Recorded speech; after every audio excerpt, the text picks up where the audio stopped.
हजरात, ऐसे जमाने में हम सांसें ले रहे हैं जब लोगों की पैनी निगाह मदरसों की तरफ शक व शुबहात के दायरे में लोग देख रहे हैं। हजरात, हमारे ये मदारिस, मेरे बुजुर्ग और दोस्तों, जिन मदरसों ने हमें हाफिज कुरान दिया है, जिन मदरसों ने हमें आलिम दीन दिया है, जिन मदरसों ने हमें मुफ्तियान इकराम दिया है, जिन मदरसों ने हमें क़ारी कुरान दिया है, हजरात गिरामी, ये वो मदारिस हैं कि आप अगर आज़ादी की तारीख को उठाकर पढ़ेंगे तो जब देश हमारा अंग्रेजों की गुलामी में फंस चुका था तो इन्हीं मदरसों ने, अल्लामा फजल हक खैराबादी के फतवे ने हमारे मुल्क को आज़ाद कराया। इन्हीं मदारिस के उलमा की कुर्बानियों ने हमारे इस मुल्क को आज़ाद कराया। मेरे बुजुर्ग और दोस्तों, हमारे समाज का वो बच्चा, जो बच्चा हमारे समाज का, किसी के पास अगर 4 बच्चे हैं तो 4 बच्चों में सबसे बड़ा जो शरीर होता है, सबसे बड़ा जो बदमाश होता है, हम कहते हैं इस बच्चे को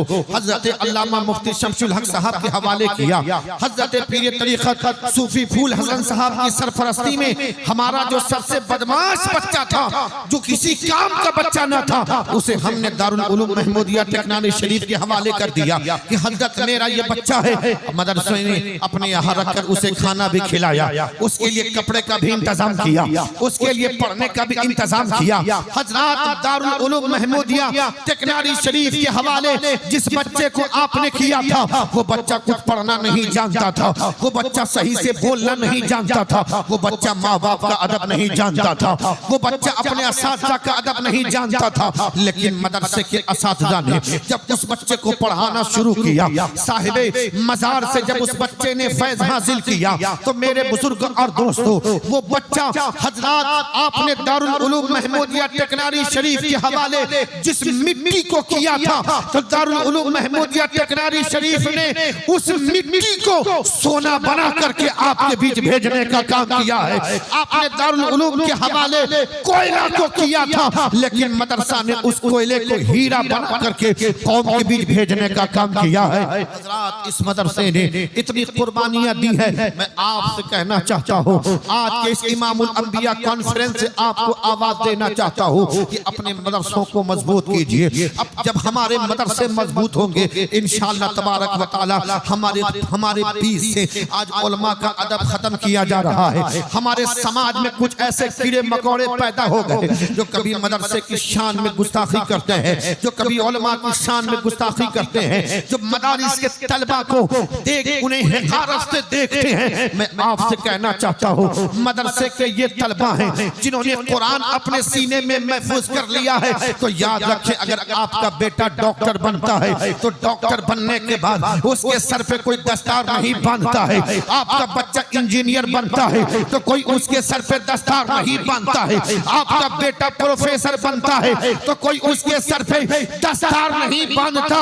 लेकिन ये कुरान की बरकत है कि बच्चा अपने सीने में 30 पारे को महफूज कर लेता है, तो उलमा अपने हाथों से, मुफ्तियाने किराम अपने हाथों से, पीराने एज़ाम अपने हाथों से उस बच्चे के सर पे दस्तार बांधा करते हैं। उस बच्चे के सर पे दस्तार बांध करके उसको कौम के बीच भेजा करते हैं। मेरे बुजुर्ग और दोस्तों, ये इदारा दारुल उलूम महमूदिया ये तारुफ का मोहताज नहीं, इस इलाके का बड़ा कदीम इदारा है और इस इदारे ने न जाने कितने हाफिज कुरान को पैदा किया, क़ारी कुरान को पैदा किया। और मुझे इस बात से खुशी है और अहले कमेटी को मुबारकबाद देता हूँ। हाजी साहब बैठे हैं कि बहुत शुरुआती जमाने में हजरत अल्लामा मुफ्ती शमसुल हक साहब इस इदारे में थे, बीच में आप यहाँ से गए, लेकिन जब से आप फिर तशरीफ लाए हैं तो इदारे में 4 चांद लगता हुआ नजर आए हैं। इदारे को मजबूत कीजिए। कुछ लोग आएंगे आपको बीच कहेंगे कि मदरसों से क्या मिलता है। आखिरी जुमले अर्ज कर रहा हूँ, आज दस्तारबंदी हम देखने के लिए आए हैं कि आज मदरसे से जो बच्चे हाफिज कुरान बन के फारिग होंगे उनके सर पे दस्तार बांधी जाएगी, तो दस्तार का जो सबूत मिलता है, चलें दिल्ली की सरजमीन पर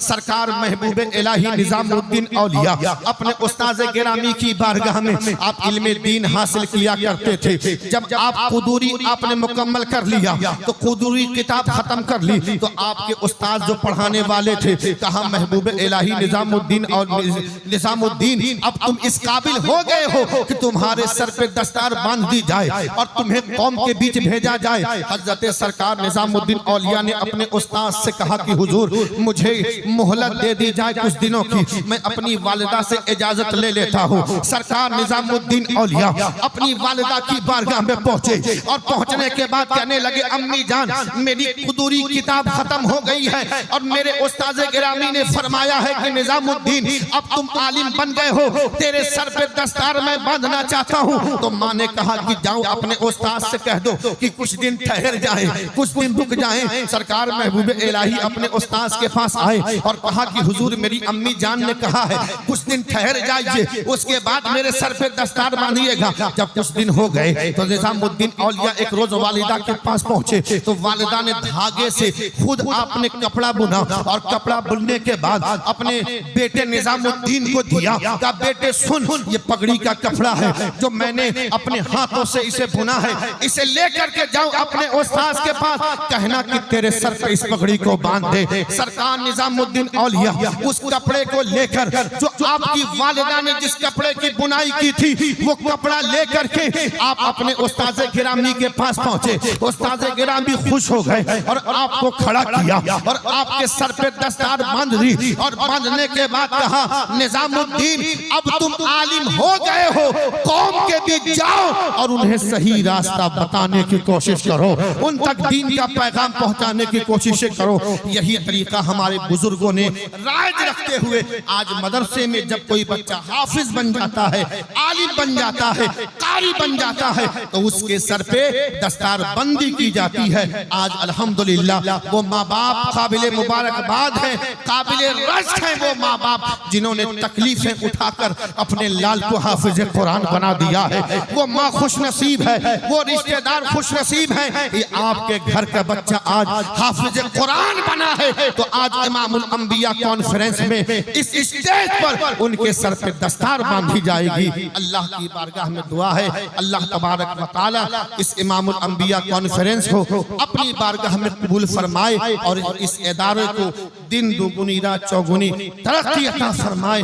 आखिरी जुमले कहकर गुजर रहा हूँ, मैं उन हासिदीन से कहना चाहता हूँ जिनकी निगाह इस इदारे पे पड़ रही है, याद रखना तुम इस इदारे से टकराओगे तो ये इदारा इस इदारे के मालिक हम नहीं बल्कि इस इदारे के मालिक यहाँ लेटे साहिब मजार हुजूर शाह महमूद अली बाबा रहमतुल्लाह अलैह है। इस इदारे की निगहबानी हुजूर सरकार सुरका ही फरमा रहे हैं, इस इदारे की निगहबानी हजरत सरकार चांदपुर फरमा रहे हैं, इस इदारे की निगहबानी के मिल्लत फरमा रहे हैं। याद रखना हमारे बुजुर्गों की अमानत के तौर पर ये इदारा है। याद रखना वो आंखें सलामत नहीं रहेगी जो इस इदारे की तरफ उठेगी, वहां सलामत नहीं रहेंगे जो इस इदारे की तरफ उठेंगे। याद रखना हमारे कल्बो जिगर में ये इदारा बसता है जिस इदारे ने ना जाने कितने आलिम दीन, कितने हाफिज कुरान पैदा किए जो पूरे मुल्क में घूम घूम कर तीनों सुन्नियत का काम कर रहा है। ये इदारा मसलक आला हजरत का तर्जुमान है। कुछ ऐसे बागी आला हजरत हैं जो इदारे की मुखालफत करते हैं तो मैं जावेद अख्तर फैजी उन्हें कहना चाहता हूँ ये उस वली का मदरसा है, ये उस वली का मदरसा है जिसे तुम चाहकर भी कुछ नहीं कर सकते। ये रसूलुल्लाह का घर है, इसलिए इदारे की खिदमत करो। जो इदारे के असातिज़ा हैं, अरकान हैं, उनके शाना बशाना मिलकर चलो। इंशाअल्लाह ताला हमारा ये इदारा और तरक्की करेगा और इंशाअल्लाह तबारक व तआला टेकनारी शरीफ वालों याद रखना तुम्हारी पहचान इसलिए नहीं है, जुमले को नोट कर लो कि टेकनारी शरीफ में बहुत ज्यादा जमीन लोगों के पास है, बहुत पैसा यहाँ के लोगों के पास है या BMW कार टेकनारी वालों के पास है। याद रखना पूरी दुनिया में तुम्हें जो पहचान मिली है उस पहचान की वजह दारुल उलूम महमूदिया टेकनारी शरीफ है। याद रखना ये इदारा रहेगा तेरी पहचान बाकी रहेगी, ये इदारा रहेगा, तेरी शनाख्त बाकी रहेगी, ये इदारा सलामत रहेगा, तेरा वजूद सलामत रहेगा। इसलिए अपने वजूद को बचाना चाहते हो तो दारुल उलूम महमूदिया को तुम्हें बचाना होगा, इसकी ईंटों को बचाना होगा, इसके तालीम पर तुम्हें फोकस करना होगा, तभी जाके ये इदारा बचेगा, हमारी भी इज्जतें सलामत रहेंगी। अल्लाह तबारक व तआला हमारे और आपके आने को कबूल फरमाए और इस इदारे को दिन दुगनी रात चौगुनी तरक्की अता फरमाए। मेरे साथ मिलकर पूरा मजमा पढ़ लें। अस्तगफिरुल्लाह रब्बी मिन कुल्लि ज़म्बि व अतूबु इलैह। कलमा शरीफ का विद कर लें, ला इलाहा इल्लल्लाह मुहम्मदुर रसूलुल्लाह सल्लल्लाहु तआला अलैहि वसल्लम व मा अलैना इल्लल बलाग। अस्सलामु अलैकुम व रहमतुल्लाहि व बरकातुहू। सुभान अल्लाह, सुभान अल्लाह, सुभान अल्लाह।